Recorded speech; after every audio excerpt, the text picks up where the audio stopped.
Welcome to ஹெச்எஸ்கே விருந்து channel. நம்ம சேனலை முதல்ல பார்க்குறீங்கன்னா சப்ஸ்கிரைப் பண்ணிட்டு பாருங்கள். கூடவே நம்ம போடக்கூடிய வீடியோ அப்டேட்ஸ் உடனே வேணும்னா பெல் பட்டனை கிளிக் பண்ணுங்கள்.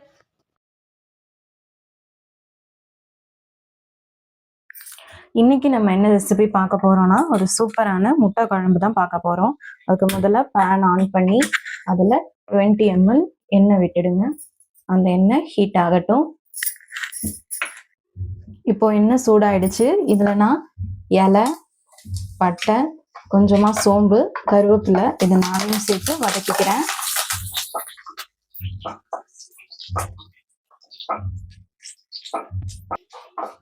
கூடவே இதில் ஒரு வெங்காயமும் 2 பச்சை மிளகாயையும் சேர்த்தே வதக்க போறேன்.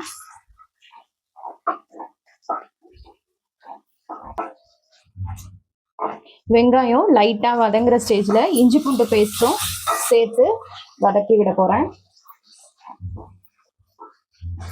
இப்போ இதுல கொஞ்சமா ஒரு தக்காளியும் சேர்த்து ஆட் பண்ணி கிளறி விடுறேன்.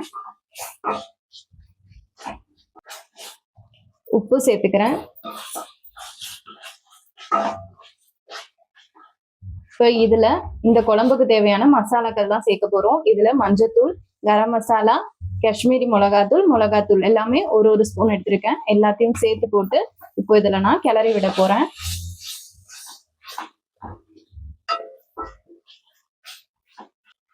இப்போ இது எல்லாத்தையும் நல்லா கிளறி இதுல தண்ணி சேர்க்கணும். இது கிளறத நல்லா கிளறி விட்டுக்கோங்க. எல்லா மசாலாவும் ஒரு சேர தக்காளி வெங்காயத்தோட சேர்ற மாதிரி. இந்த குழம்புக்கு இந்த மசாலா மட்டும் தான் டேஸ்டே. அதனால நல்லா கிளறி விட்டுட்டு அதுக்கப்புறம் ஒரு 3 செகண்ட் கழிச்சு தண்ணி ஊத்துங்க. இப்போ இது நல்லாவே வதங்கிடுச்சு. இதுல நான் 1 கிளாஸ் அளவுக்கு தண்ணி ஊத்திக்கிறேன். தண்ணி ஊத்தி நல்லாவே கொதிக்க விட்டுருங்க. கொதிக்க விட போற இந்த நேரத்துல நம்ம என்ன பண்ண போறோம்னா முட்டை குழம்புக்கு தேவையான முட்டைய உடைச்சு ஒரு பவுல்ல ஊத்திக்கிட்டு ஒரு முட்டையா இதுல சேர்த்துக்கோங்க.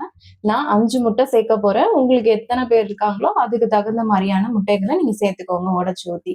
இப்ப நம்ம இதை 5 நிமிஷம் கொதிக்க விட்டுருங்க. மூடி போட்டு கொதிக்க விட்டுருங்க. கரெக்டா இருக்கும்.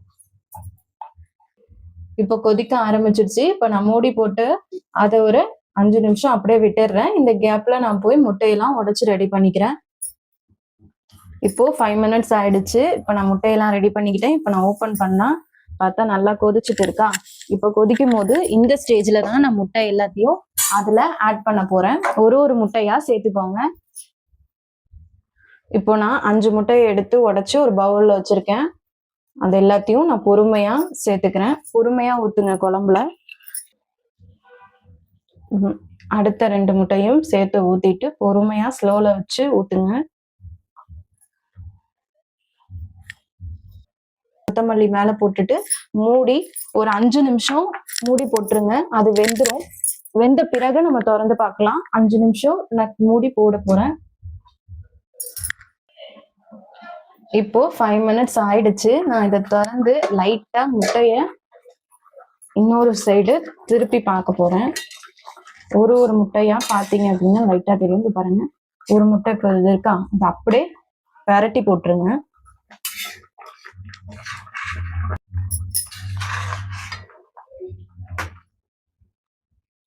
இப்போ இன்னும் ஒரு 5 மினிட்ஸ் இதை அப்படியே கொதிக்க விட்டுருங்க.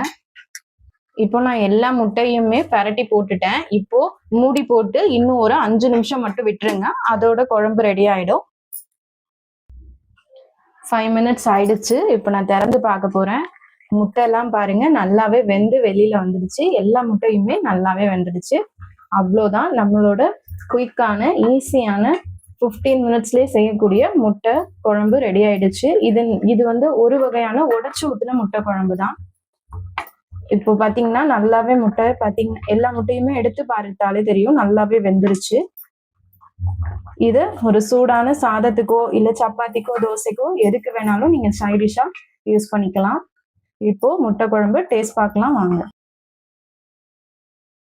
இந்த ரெசிபி உங்களுக்கு பிடிச்சிருந்துச்சுன்னா லைக் பண்ணுங்க, ஷேர் பண்ணுங்க, கமெண்ட் பண்ணுங்க.